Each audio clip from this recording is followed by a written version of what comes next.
जय हिंद दोस्तों, मैं गौरव यादव। स्वागत है आप सभी का इंडिपेंडेंट क्लासेस में। मैं आज आप लोगों को फिजिक्स का लेक्चर आगे कंटिन्यू करूंगा। हम लोगों ने फिजिक्स के लेक्चर में एक रैखिक चालक तार पर वैद्युत क्षेत्र की तीव्रता और पतली चादर पर वैद्युत क्षेत्र की तीव्रता का मैंने आप लोगों को डेरिवेशन बताया था। उसके बाद हम लोगों ने 2 दिन की क्लास शट डाउन की हुई थी। उसका रीजन ये था कि आप लोगों के लिए जो कंटेंट था पीडीएफ के फॉर्मेट में तैयार करने के लिए हमारी जो लाइव क्लासेस या वीडियोस थे वो नहीं आ पाए। उसके बाद हम लोगों ने आज से कंटिन्यू किया है फिर से, और आज आप लोग को आगे का पार्ट कंटिन्यू करूंगा। यहाँ से हम लोगों ने क्या देखा था कि जो वैद्युत क्षेत्र होता है वो अब किसी गोलीय चालक के अंदर किसी गोले पर किस प्रकार समान रूप से आवेशित होता है, तो वहां से हम लोग वैद्युत क्षेत्र की गणना करेंगे।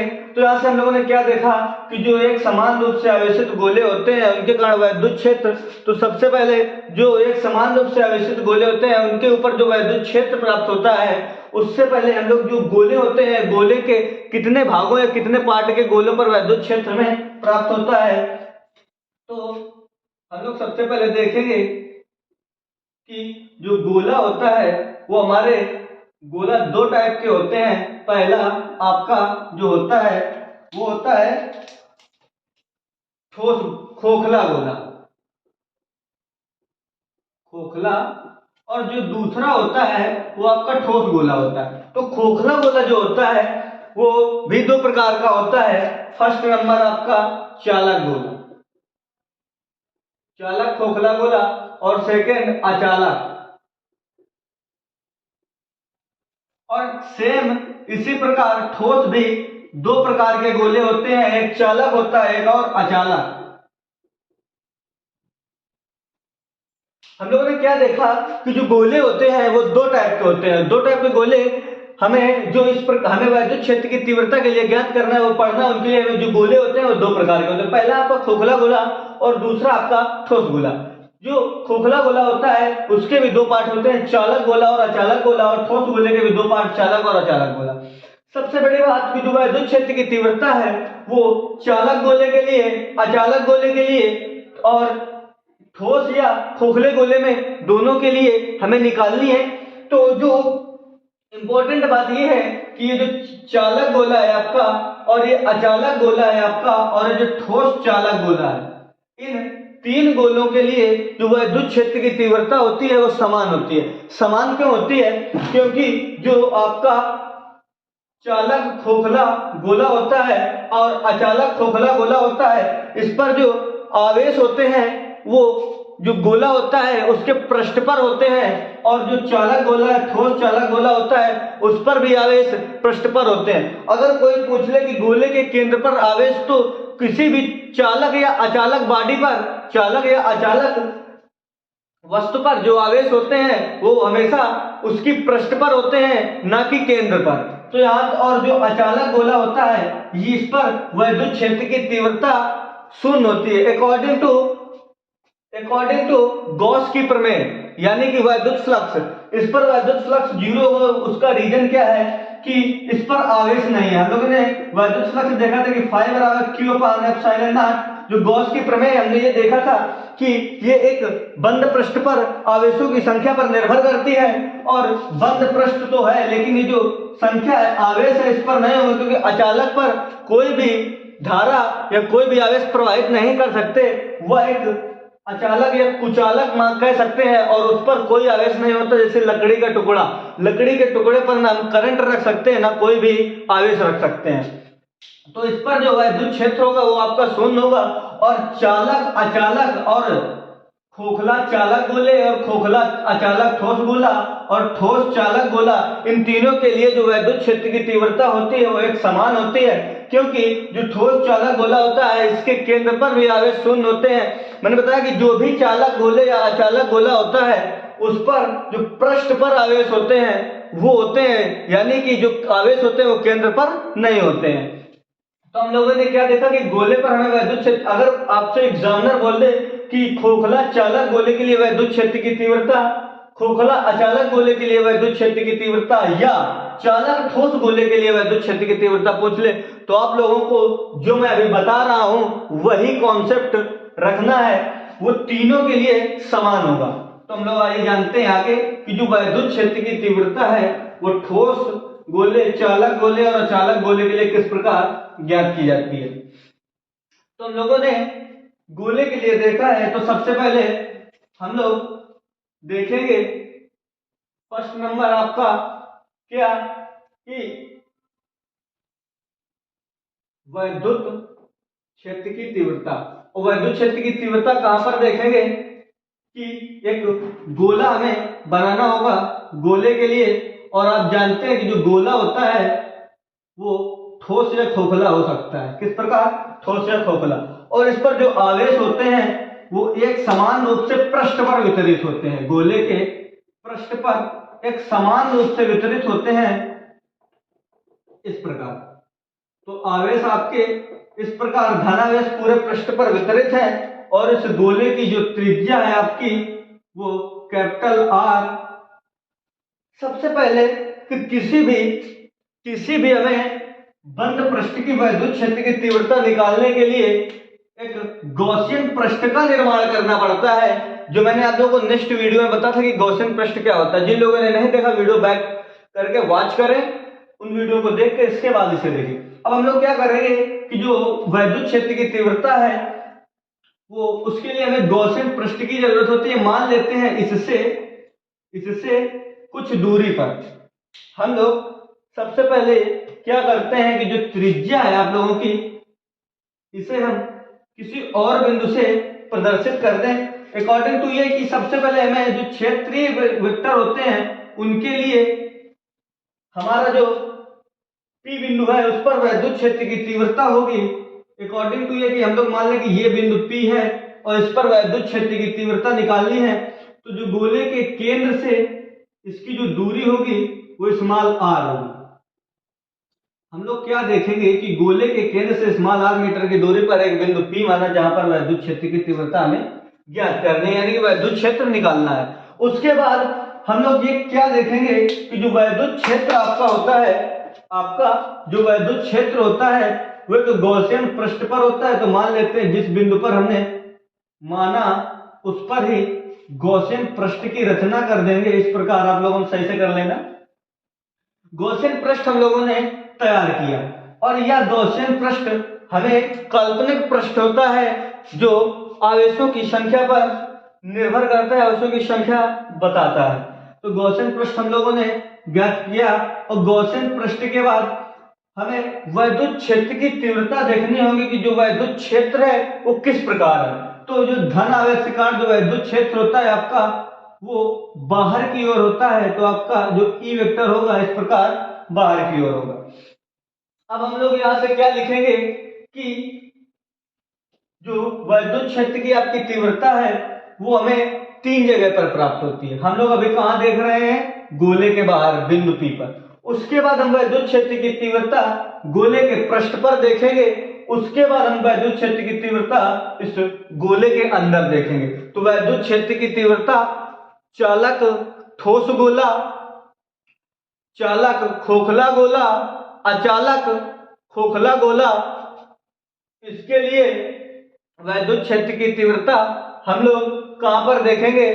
इसके अकॉर्डिंग, इस गोले के अकॉर्डिंग जो वैद्युत क्षेत्र की तीव्रताएं आएंगी वो एक समान होती है तीनों के लिए। तो हम लोग सबसे पहले कहां देखेंगे कि गोले के बाहर बिंदु P पर हम लोग लिखेंगे। आप लोगों को एग्जामिनर लिख के देगा कि जो वैद्युत क्षेत्र की तीव्रता है वो कहां पर निकालनी है। तो हम लोग देखेंगे पहले गोले के बाहर वैद्युत क्षेत्र की तीव्रता, बाहर वैद्युत क्षेत्र की तीव्रता या वैद्युत क्षेत्र देता है। तीव्रता बहुत कम लिख के देता है क्योंकि ये इंटेंसिटी होती है, और इंटेंसिटी ज्यादातर एग्जामों में छोड़ दी जाती है और आपको वैद्युत क्षेत्र तक के बारे में ही बताया जाता है। तो गोले के बाहर वैद्युत क्षेत्र हम किस प्रकार देखेंगे कि हम लोगों ने पढ़ा कि जो एक खोखला, एक धनावेशित 8 मीटर की त्रिज्या का गोला है, उसके केंद्र से बिंदु P पर एक गॉसियन पृष्ठ की रचना की, जहां पर हमें वैद्युत क्षेत्र की तीव्रता का मान ज्ञात करना है या वैद्युत क्षेत्र निकालना है। तो वैद्युत क्षेत्र निकालने के लिए हम लोग क्या करेंगे कि यहां से गॉस के नियम लगाएंगे, लिखेंगे गॉस की प्रमेय से। तो गॉस की प्रमेय क्या होती है कि आप लोगों ने देखा है कि जो गॉस की प्रमेय होती है, किसी बंद पृष्ठ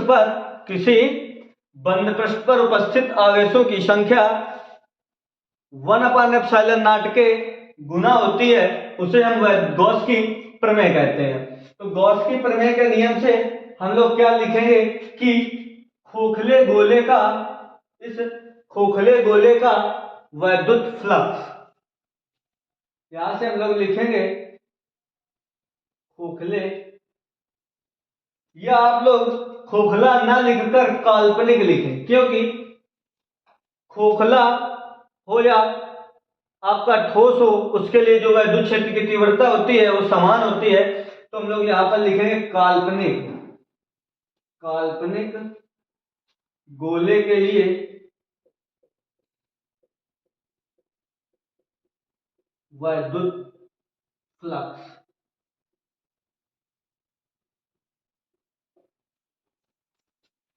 लाइन ड्रॉ कर लें और हम लोग जो काल्पनिक गोले के लिए वैद्युत फ्लक्स देखेंगे, उसका जो फार्मूला आपका आएगा वैद्युत फ्लक्स का, phi E बराबर Q/ε0। ये हमने वैद्युत फ्लक्स देखा किसके लिए, खोखले गोले, ठोस गोले, चालक और अचालक के लिए। ठीक, उसके बाद हम लोग क्या करेंगे कि सेम उसी प्रकार इस पर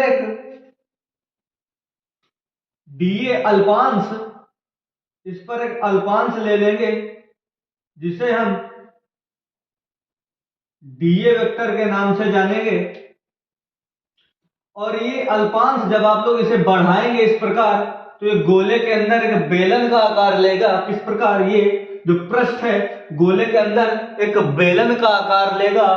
तो यहां से हम लोग लिखेंगे, क्या लिखेंगे कि वैद्युत फ्लक्स की परिभाषा से, वैद्युत फ्लक्स की परिभाषा से बेलन का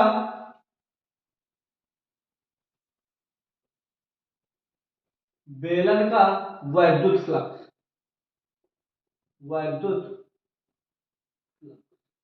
और वैद्युत फ्लक्स की जो हम लोगों ने परिभाषा निकाली थी, उस पर जो आपका फ्लक्स था वो क्या था, phi E बराबर समाकलन E dot E vector dot dA vector. हम लोगों ने जो वैद्युत फ्लक्स की परिभाषा से जो आपका वैद्युत फ्लक्स निकाला था क्षेत्रफल वेक्टर की सहायता से, तो हम लोगों ने क्या निकाला था, phi E बराबर समाकलन, और ये जो आपका समाकलन के ऊपर ब्रैकेट है ये बंद पृष्ठ के लिए है, और E vector dot DA vector. अब हम E vector dot DA vector को तोड़कर लिखेंगे, आपका यहां से phi E बराबर आएगा समाकलन E DA cos theta, dot गुणन हटाने पर आपका कॉस थीटा जुड़ जाता है। और आप लोग क्या देख रहे हैं कि थीटा का मान, आप लोग जो डीए वेक्टर है और ई वेक्टर ये दोनों एक ही दिशा में है इस प्रकार, तो जो थीटा का मान होगा वो समांतर होने के कारण 0 होगा। तो यहाँ पर थीटा बराबर 0 लिखेंगे आप लोग, 0 अंश। तो यहां से phi E बराबर निकल के आएगा E डीए cos 0, cos 0 का मान 1। तो यहां से आप लोग लिखेंगे phi E बराबर सिग्मा, phi E बराबर समाकलन E डीए। आप लोगों ने क्या लिखा, सिग्मा, इसके बाद फाई ई डी ए। अब हम लोग क्या करेंगे कि इस ई को बाहर कर लेंगे और डीए से हमें इस अल्पांश के लिए क्षेत्रफल निकाल लेंगे। तो अब आप लोग क्या करें कि इसको फिगर को कॉपी में या नोट्स में आप लोग उतारें और इतना डेरिवेशन को भी उतार लें, उसके बाद हम लोग आगे कंटिन्यू करते हैं। ये वीडियो को पुश करके लिख लें। फिर हम लोग क्या करेंगे कि आप लोगों ने इस फिगर को मेंशन कर लिया होगा नोट्स में, तो इसमें हम लोग फिगर को रफ कर देंगे यहां से, और आप लोगों ने वैद्युत क्षेत्र की तीव्रता निकाली। यहां से हम लोग आगे हल करेंगे इसको। तो यहां से आपका आएगा फाई ई बराबर जो सिग्मा था, सॉरी जो समाकलन था, इसे जो वैद्युत क्षेत्र है एक समान होने के कारण बाहर निकाल लेंगे और ई डी ए इस प्रकार हम लिख के आगे हल करेंगे। फाई ई बराबर ई डी ए का जब समाकलन करेंगे तो ए आ जाएगा। और आप लोग जानते हैं हम लोगों ने गोला लिया था, तो यहाँ पर हम लोग गोले के क्षेत्रफल का फार्मूला मेंशन करेंगे। तो गोले का जो क्षेत्रफल होता है ए बराबर, यहाँ पर साइड में लिख लेना, गोले का क्षेत्रफल ए बराबर 4 पाई आर स्क्वायर, सब लोग जानते होंगे। तो यहां से हम लोग फाई ई बराबर E into 4 pi R square, ये आपका समीकरण नंबर सेकंड हो जाएगा। उसके बाद हम लोग क्या करेंगे कि इसे हल करेंगे समीकरण 1 व 2 से। अब आप लोग क्या देख रहे थे कि जो काल्पनिक गोले का ये वैद्युत फ्लक्स था और जो बेलन का वैद्युत फ्लक्स है जो पृष्ठ पर बन रहा था, वो भी काल्पनिक गोले के पृष्ठ पर ही बन रहा था। तो जो गोले का वैद्युत फ्लक्स होगा वो काल्पनिक बेलन के, जो काल्पनिक गोले का वैद्युत फ्लक्स होगा वो काल्पनिक बेलन के वैद्युत फ्लक्स के बराबर होगा। तो यहाँ पर इसके लेफ्ट हैंड साइड बराबर है, तो इसके राइट हैंड साइड भी हम बराबर लिख लेंगे। तो यहां से आपका आएगा ई 4 पाई आर स्क्वायर। हमने जो आर स्क्वायर यहां पर लिखा है वो किसके लिए है, वो है आपके जो वैद्युत क्षेत्र की, जो वैद्युत क्षेत्र था वो कहां पर, बिंदु पी के लिए। तो बिंदु पी पर जो वैद्युत क्षेत्र था उसकी दूरी स्मॉल आर थी। तो ये स्मॉल आर दूरी बिंदु पी से गोले के केंद्र तक की दूरी लेनी है, ना कि हमें त्रिज्या लेनी है। तो यहां पर हम लोग इस प्रकार इसे मेंशन कर लेंगे। उसके बाद क्या करेंगे कि इसे हम क्यू के बराबर एप्सिलॉन नॉट ये हल कर लेंगे। आपका आगे से आ जाएगा ई बराबर 1/4 pi epsilon nought into Q upon small R square. ये मान वैद्युत क्षेत्र का निकल के आया आवेश के पदों में।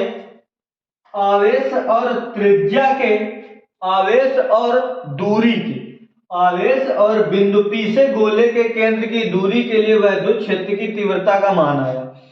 हम लोगों ने जो फिगर देखा था उस पर जो वैद्युत क्षेत्र था, अगर हम उसके पृष्ठ का जो आवेश है उसका पृष्ठीय आवेश घनत्व निकाल लें, तो उसके लिए हम लोगों ने क्या देखा था कि जो पृष्ठीय आवेश घनत्व होता है वो होता है सिग्मा पृष्ठीय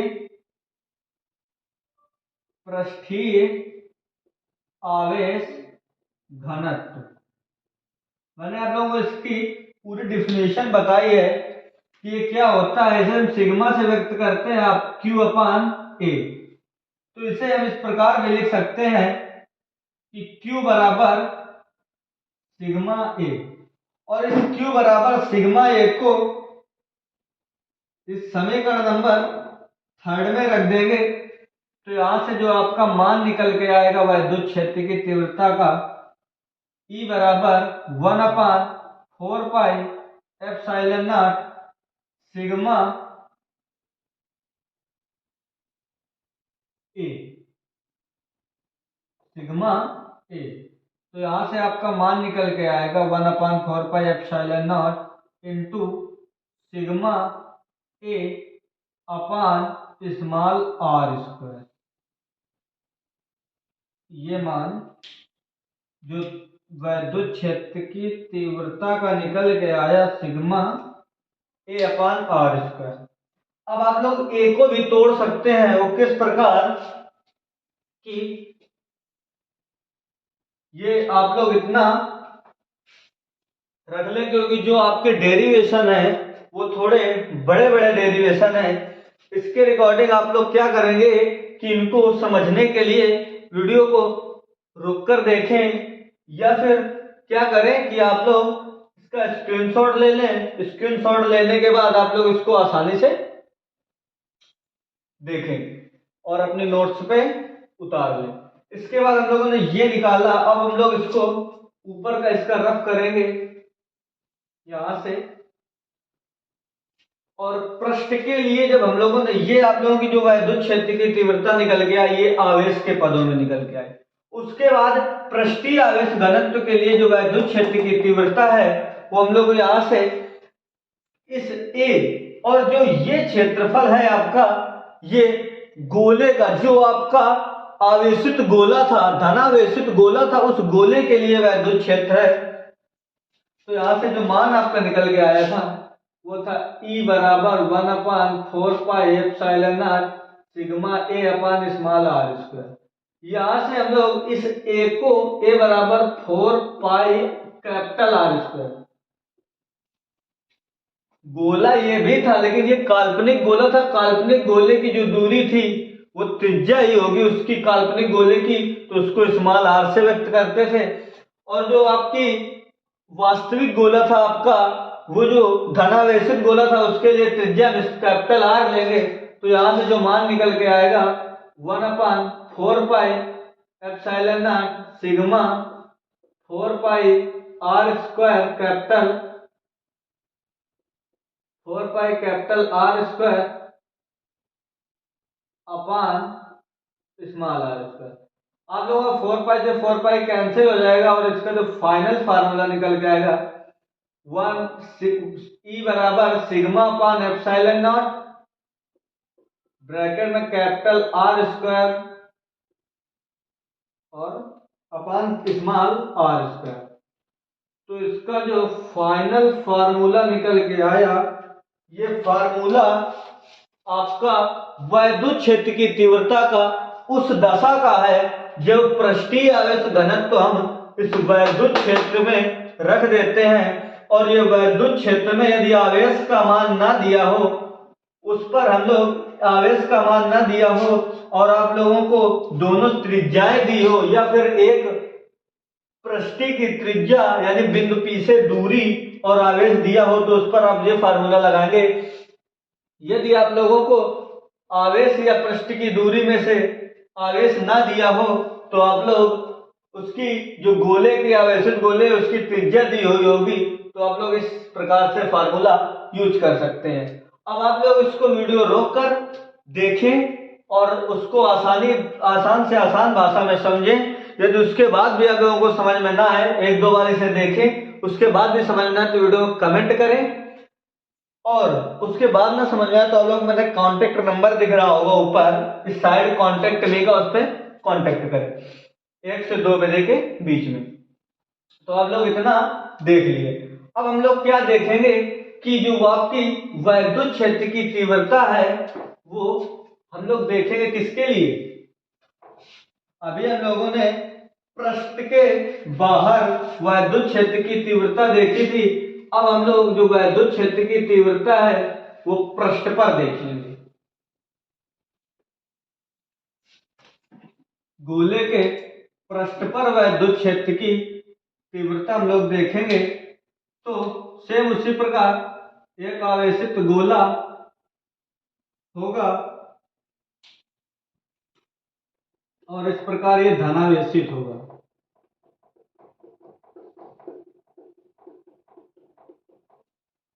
ये धनावेशित गोला हो गया आपका। बिंदुओं इसकी त्रिज्या कैपिटल आर और पृष्ठ पर यहां मान लें बिंदु P है, यहां पर हमें वैद्युत क्षेत्र की तीव्रता निकालनी है, तो इसकी त्रिज्या भी कैपिटल R होगी, क्योंकि जो वैद्युत क्षेत्र की तीव्रता है या वैद्युत क्षेत्र है वो हमें बिंदु P पर निकालना है, और वो बिंदु P पृष्ठ पर ही होगा। तो हमारा जो सेकंड इक्वेशन, आपकी जो सेकंड डेरिवेशन है वो क्या है कि गोले के पृष्ठ पर वैद्युत क्षेत्र, तो गोले के पृष्ठ पर वैद्युत क्षेत्र हम किस प्रकार निकालेंगे कि आपकी जो स्मॉल r है वो कैपिटल R के बराबर होगी। ये हम लोग क्यों कह रहे हैं कि स्मॉल r कैपिटल R के बराबर होगी, क्योंकि जो आप लोग देख रहे हैं बिंदु P से केंद्र की दूरी और गोले की त्रिज्या दोनों आपस में बराबर है, इस वजह से जो स्मॉल r होगी आपकी वो कैपिटल R के बराबर होगी। इसके बाद ये भी आप लोग देख रहे हो जो वैद्युत क्षेत्र है इस प्रकार है, और इसका भी हम लोग जो वैद्युत क्षेत्र निकालेंगे वो इसी प्रकार निकालेंगे। आप लोगों ने ये देखा होगा कि मैंने जो अगला फार्मूला निकाला था, तो वैद्युत क्षेत्र का जो आवेश के पदों में निकल के आया था 1/4 pi epsilon not Q upon small r square. तो आप लोगों को जब देगा तो तीनों वैद्युत क्षेत्र की तीव्रताओं का निगमन निकालने के लिए दिया जाएगा, तो आप लोग इसे इस प्रकार लिखेंगे और बोल देंगे समीकरण थर्ड से। इसे मैंने समीकरण थर्ड लिया था, तो हम लोग समीकरण थर्ड से इस प्रकार बोल देंगे उस पे। और उसके बाद क्या करेंगे हम लोग आगे से इसे उसी प्रकार हल करेंगे कि स्मॉल r को कैपिटल R रख के हल करेंगे, तो यहां से आपका आएगा E बराबर 1/4 pi epsilon not Q upon capital R square. और मैंने बताया कि कैपिटल R स्क्वायर क्यों रखें, क्योंकि जो गोले की त्रिज्या है वही बिंदु P से दूरी है। उसके बाद हम लोगों ने उसी प्रकार से इस पर भी पृष्ठीय आवेश घनत्व से अगर हम लोग Q को हटा दें तो यहां पर हम इस प्रकार भी लिख सकते हैं पृष्ठीय आवेश घनत्व। तो गोले के पृष्ठीय आवेश घनत्व से हम लोग इसी प्रकार निकाल देंगे, तो आपका जो Q का मान आएगा वो सिग्मा ए। अब इस सिग्मा ए को हम समीकरण थर्ड में रखेंगे, समीकरण Q का मान समीकरण थर्ड में रखने पर आप लोग Q का मान समीकरण थर्ड में रखेंगे, तो यहां से आपका जो मान निकल के आएगा 1/4 pi epsilon not sigma A upon capital R square. उसके बाद ये भी आप लोग देख रहे होंगे कि इस a को उसी प्रकार a बराबर 4 पाई R स्क्वायर, और ये a बराबर 4 पाई स्क्वायर किस प्रकार निकल गया है कि इस गोले की त्रिज्या भी कैपिटल R है और इसकी दूरी भी बिंदु P से कैपिटल R है, तो इसे कैपिटल R ही हम रखेंगे। और यहां से आप E का मान निकालेंगे 1/E बराबर 1/4 pi epsilon not sigma 4 pi capital R square upon R square. R square से R स्क्वायर कैंसिल, 4 पाई से 4 पाई कैंसिल। यहां से आपका जो E का मान निकल के आएगा sigma upon epsilon not, sigma upon epsilon not. तो हम लोगों ने क्या देखा कि जो गोले के पृष्ठ पर वैद्युत क्षेत्र होता है वो E बराबर 1/4 pi epsilon not Q upon R square आवेश के पदों में, और रेखीय आवेश पृष्ठीय आवेश घनत्व के पदों में E बराबर सिग्मा अपॉन एप्सिलॉन नॉट रखेंगे। तो आप लोगों ने क्या देखा कि गोले के पृष्ठ पर जो वैद्युत क्षेत्र होता है वो हमें इस प्रकार निकालेंगे। अब आप लोग इसका स्क्रीनशॉट लें, उसके बाद हम लोग आगे चलते हैं थर्ड नंबर पर कि जो गोले के अंदर वैद्युत क्षेत्र हमें किस प्रकार प्राप्त करेंगे। तो आप लोग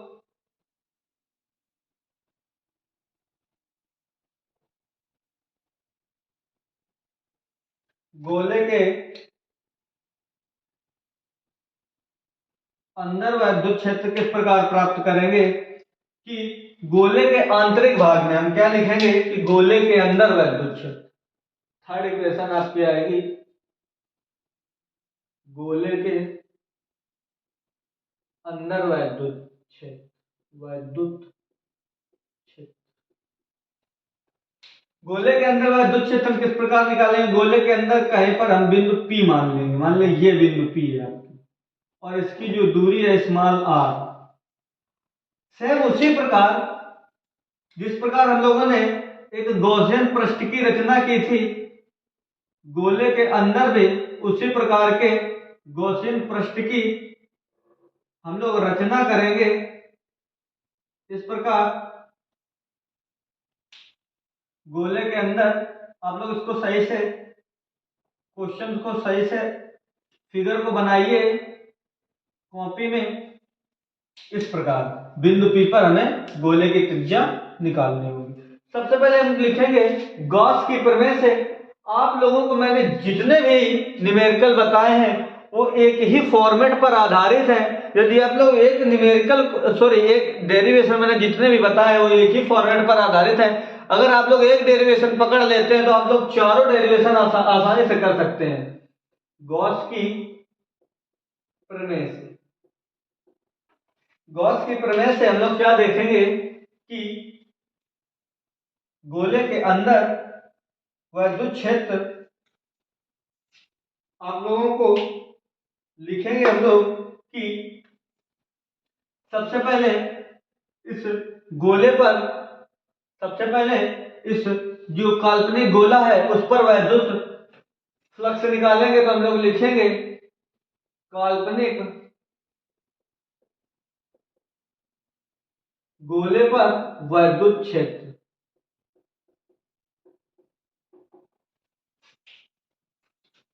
यहां से फाई बराबर आपका आएगा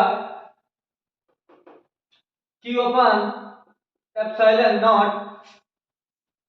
और आप लोग देख रहे थे कि जो मैंने सबसे पहले क्या बताया था कि जो गोला होता है उसके अंदर आवेश शून्य होता है और जिस बिंदु P पर गोला रखा है या जिस बिंदु P पर हमें वैद्युत क्षेत्र निकालना है, जिस बिंदु P पर वैद्युत क्षेत्र निकालना है उस वहां पर आवेश न होने के कारण हमें जो आवेश का मान प्राप्त होगा Q बराबर 0 होगा। और अगर Q का मान 0 होगा तो यहाँ पर जो आपका वैद्युत फ्लक्स निकल के आएगा फाई E वो आपका 0 होगा। ये अकॉर्डिंग टू काल्पनिक गोले के पृष्ठ पर। ठीक, उसके बाद सेम उसी प्रकार यदि हम इस पर एक अल्पांश ले लें, अल्पांश आपका अल्पांश dA वेक्टर इस प्रकार, और बिंदु पृष्ठ किस प्रकार है, धनावेशित है, इसके लिए जो वैद्युत क्षेत्र की आपकी तीव्रता होगी ये वेक्टर वो भी एक ही दिशा में होगी। तो हमें सिर्फ उसी प्रकार लिखेंगे कि वैद्युत फ्लक्स की परिभाषा से, वैद्युत फ्लक्स की परिभाषा में क्या देखा था आप लोगों ने कि बेलन का, अब आप लोग सोच रहे हो कि बेलन कहां पर बन रहा है, तो ये इस प्रकार जब हम इसे बढ़ाएंगे तो इसके दोनों काल्पनिक पृष्ठों पर एक बेलन अवतरित होगा या बेलन का निर्माण होगा। उस बेलन के लिए तो हम इसे इस प्रकार लिखेंगे कि काल्पनिक बेलन का वैद्युत फ्लक्स, वैद्युत काल्पनिक गोले का वैद्युत फ्लक्स। तो हम लोग काल्पनिक गोले का जब वैद्युत फ्लक्स निकालेंगे तो आपका जो मान आएगा यहाँ पर सेम फाई E बराबर समाकलन E dot E vector dot dA vector. वैद्युत क्षेत्र समान होगा क्योंकि आवेश एक समान है पूरे पृष्ठ पर। सेम उसी प्रकार फाई E बराबर E dA cos theta, theta equal to 0 degree. और आप जान रहे हैं कि 0 डिग्री क्यों है, क्योंकि dA और वैद्युत क्षेत्र यानी कि जो अल्पांश क्षेत्रफल है और वैद्युत क्षेत्र है वो दोनों एक ही दिशा में है, समांतर होने के कारण थीटा का मान 0 आ जाएगा। यहां से फाई बराबर जो आएगा आपका क्या आएगा, ई डी ए, समाकलन ई डी ए। उसके बाद हम लोग इसको इस प्रकार करके यहां से हल करेंगे, ई से बाहर कर लेंगे और आपका यहां पर आ जाएगा फाई ई बराबर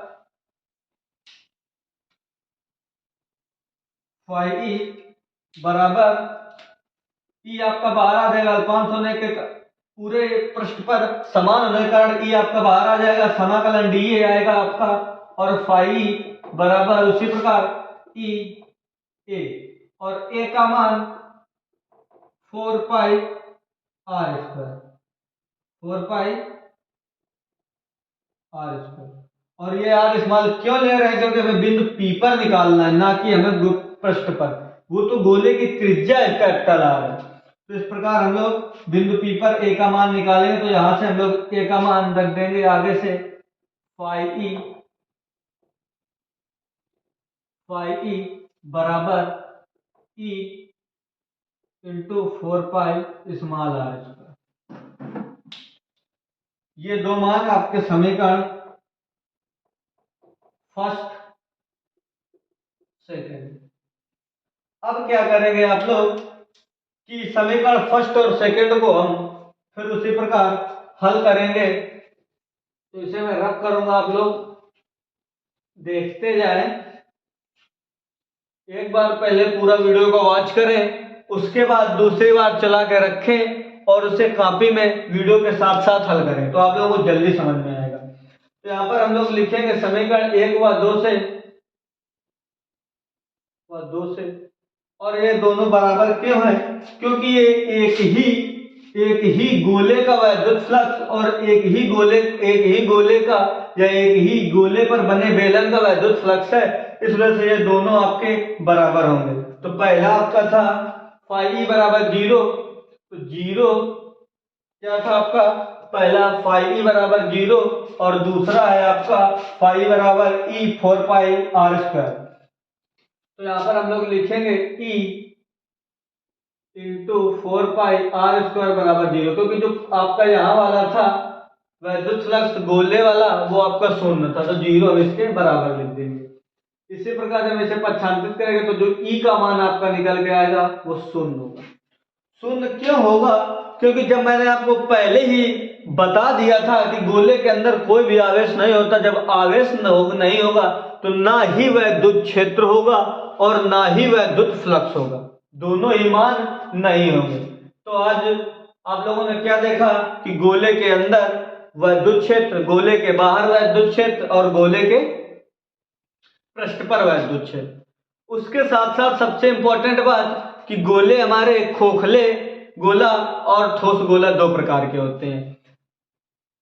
खोखले गोले चालक खोखला गोला होता है और खोखलों में एक अचालक खोखला गोला होता है। ठोस की भी दो स्थितियां होती हैं, चालक और अचालक। अचालक ठोस पर वैद्युत क्षेत्र शून्य होता है क्योंकि उस पर कोई आवेश नहीं जा पाता। उसके बाद जो चालक ठोस होता है उस पर वैद्युत क्षेत्र क्या होता है, उस पर वैद्युत क्षेत्र की तीनों स्थितियां अचालक गोलों की दोनों स्थितियों के बराबर होती हैं। इसी प्रकार हम लोगों ने इसको इस प्रकार देखा। अब आप लोग क्या करेंगे कि इसको 1 बाय 1 रूट पे देखेंगे। उसके बाद अगर आपको वीडियो समझ में ना आए तो वीडियो पे कमेंट करें, और उसके बाद भी ना समझ में आए, कहीं पर डाउट है तो आप कांटेक्ट मी पे कांटेक्ट करें।